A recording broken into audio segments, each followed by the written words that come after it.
The core of Conley, Gasol, Randolph, and Allen have been together for the last 7 years. This past offseason, the Memphis Grizzlies decided to break them up by not re-signing Randolph and Allen. No players represented grit and grind like those two guys. Will the Grizzlies lose their identity without them? They have always needed a reliable perimeter scorer to eliminate those dry spells on offense. Last offseason, they thought they had their guy in Chandler Parsons, but he was probably the worst offseason move last year as he missed the majority of the season with an injury. He has serious knee concerns, and some people are wondering if he ever will be 100%. Even if Parsons was healthy, not many people really believe he could be the answer the Grizzlies need to push him over the hill in the Western Conference. Unfortunately, they are paying him big money for the next 3 years. The Grizzlies will still be led by their two all-star caliber players in Conley and Gasol. Gasol is only 32 and may only have 4 strong years left. Conley is 29 and may have 5 or 6 good years left. In free agency, the Grizzlies added 2 guards, Ben McLemore and Tyreke Evans. Those are 2 solid pickups, especially for the price. But a couple of weeks ago, it was reported that McLemore broke his foot in a pickup game and will be out for around 3 months, so he may not return until January. The 2 players the Grizzlies are relying on for outside shooting, in McLemore and Parsons, may not even be healthy enough to stay on the court throughout next season. Who knows how effective McLemore will be when he comes back from injury. Tyreke Evans could be a spark plug off the bench and provide much-needed scoring for the Grizzlies. It looks like restricted free agent JaMychal Green won't be returning to the team either, which will leave a big hole in the starting power forward spot. Green really showed a lot of improvement, especially with his outside shooting. But it seems that Jarrell Martin would be the option at this spot. He is a very talented young player who can provide outside shooting and is a nice athlete. The Grizzlies will have to rely on a bunch of young players who haven't had that much experience on this level. Players like Wayne Selden, Deontay Davis, Wade Baldwin, and Martin will have to provide some production for the Grizzlies to stay in the playoff hunt in the West. Lack of shooting is still the Grizzlies' biggest issue, and with seemingly every team in the conference getting better, the Grizzlies could find themselves outside the playoffs for the first time in a while. The New Orleans Pelicans made a big move before the trade deadline last season and brought in one of the best big men in the league. The move brought excitement to the Big Easy, and people got ahead of themselves predicting a Warriors-Pelicans first-round matchup. But in only 17 games, Cousins and the Pelicans were not able to gel together quickly enough to string wins together to make the postseason. The combination of Davis and Boogie showed glimpses of greatness at times, but you could tell if this was going to work, it was going to take some time. It wouldn't be fair to assume they would just mesh together so quickly. But the problem is not the big men. It's about the perimeter players, or lack thereof. The Pelicans had one of the worst perimeter games in the NBA last season in terms of points per game and field goal percentage.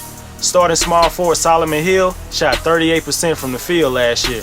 In the offseason, the Pelicans re-signed Drew Holiday to a 5-year contract and also brought in Rajon Rondo, Ian Clark, and drafted Duke guard Frank Jackson. Rondo is the facilitator they need, and with him, you can move Drew Holiday to the 2-guard spot. Holiday is a better scorer than he is a facilitator. He shot 36% from 3 last season. Clark played good minutes with the limited time he played with Golden State. He's a very smart and efficient player and can only make the Pelicans' perimeter game better. Rookie Frank Jackson brings athleticism, a high motor, toughness, and perimeter shooting. But with Holiday, Rondo, Etuan Moore, and Clark on the roster, he could be the odd man out in his rookie year. And last week, the team announced that Solomon Hill had surgery on a torn hamstring and could be out for the rest of the season. That leaves a glaring hole at the starting small forward spot. The Pelicans might have to start the season with former Kentucky forward Darius Miller at that spot and hope for the best. And they also traded Quincy Pondexter to the Chicago Bulls, who missed the entire season last year. The Pelicans might have to make a move in free agency or the trade market to address the situation. Anthony Davis and Boogie Cousins had to make big adjustments in the little time they played together. A full summer in training camp could do wonders for them. They have been training together in the offseason, and it seems like Cousins has lost a little weight also. It'll be interesting to see how these 2 big men play together after a full summer of building chemistry. The Houston Rockets will be one of many Western Conference teams that vastly changed their roster this past summer to try to catch up with Golden State.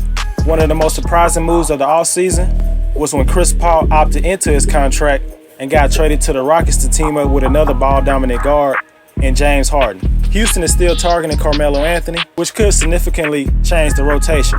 By most reports, the Rockets most likely will not give up more than Ryan Anderson and a first-round pick in a possible 3 or 4 team deal. I believe it's a better chance that Carmelo get traded during the season because certain players will be eligible to be traded in mid-December and January. But back to Harden and Paul, the most important question is, can these two guys coexist together? Nobody dominates the ball as much as these guys did last year and throughout their careers. I believe this will help Harden out in the long run. Houston relied on him to do almost everything on offense, from the first quarter to crunch time in the fourth. And I believe Harden just wore down in the last quarter and wasn't able to be at his best when his best was needed. Both are good three-point shooters, which will give them the ability to play off each other. Chris Paul would allow the Rockets to be less predictable in the fourth quarter than they were last season. The Rockets were able to bring in veteran forward P.J. Tucker from Toronto in free agency. Tucker is a tough and gritty player who shot over 40% from beyond the arc last season. He will be added to a bench. They already have the reigning Sixth Man of the Year, Eric Gordon, and big man Nene. Even though the Rockets lost a great defender in Patrick Beverley, they could be even better defensively than last year with the additions of Paul and Tucker. Mike D'Antoni has more versatile players this year and have many small ball lineups he could use to be an even better offensive team. I believe Paul and Harden can work it out on offense. Even though Harden was younger and not fully developed, when he was in OKC, he was able to pick his spots on when to be aggressive on the ball and off the ball, playing with a ball-dominant point guard like Russell Westbrook. Whether they acquire Carmelo or not, I believe the Rockets have as good a shot as any team in the league to possibly beat the Warriors in a 7-game series.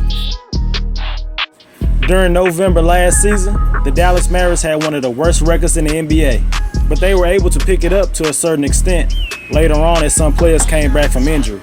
Dallas did little to improve their team this offseason, which probably means that they might be tanking next season.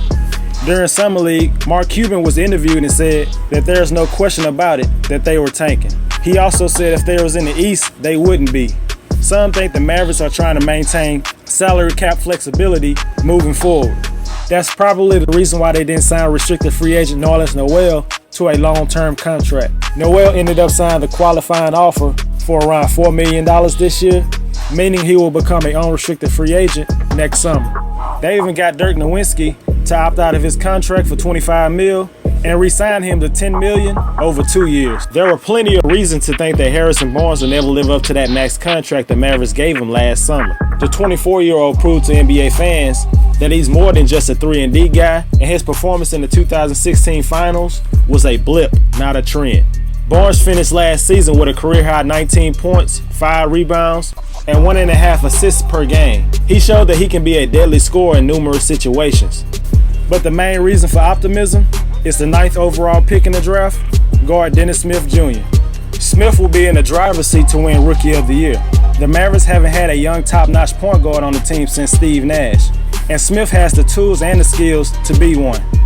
A lot of people compare his game to a pre-injury Derrick Rose. The Mavericks have talent on the team with players like Nowitzki, Barnes, Matthews, Smith, and Curry. But with a lot of teams getting better in the stacked West, it's hard not to think the Mavericks will be one of the worst teams in the conference.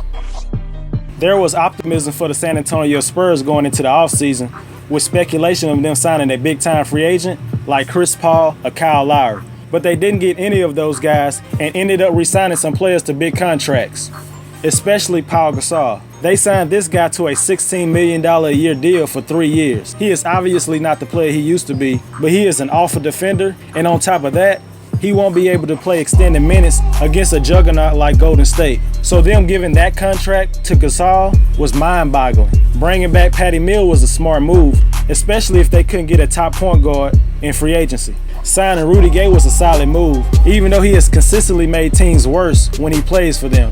And he's coming off one of the hardest injuries to come back from in a torn Achilles. The Spurs would have been better off just keeping Jonathan Simmons. I believe Simmons plays winning basketball and is a good defender.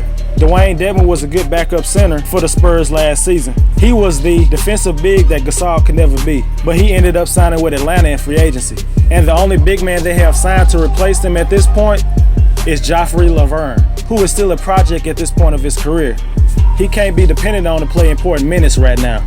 It's uncharacteristic for the Spurs to construct the roster so poorly and will put too much of a burden on Kawhi Leonard. On top of that, you have LaMarcus Aldridge, who has not lived up to the hype and reportedly wanted out of San Antonio. I believe the Spurs will take a step back this upcoming season, but the question is, how much of a step back? In the Southwest Division, in 5th place, I have the Dallas Mavericks. It's unfortunate that the Mavericks play in the West. They could very well compete for a playoff spot in the East. This team has some nice pieces on it in rookie Dennis Smith, Harrison Barnes, Wesley Matthews, and Dirk. In the West, somebody got to lose a lot of games, and I think one of those teams will be the Dallas Mavericks. I have the Mavericks winning between 24 and 28 games. In 4th place, I have the Memphis Grizzlies. The Grizzlies still could be a solid team, even with the loss of Randolph, Tony Allen, and Vince Carter. But they need some young guys and Chandler Parsons to step up in order for them to compete for a playoff spot. I have the Grizzlies winning between 35 and 38 games. In 3rd place, the New Orleans Pelicans. Having a full summer and training camp will help the Pelicans figure out how to use 2 of the best big men in the league. Jrue Holiday resigned back and will most likely play 2 guard, and his outside shooting will be crucial, along with Ian Clark, Frank Jackson, and the other perimeter players. Pelicans need this to work out. I have the Pelicans winning between 42 and 46 games.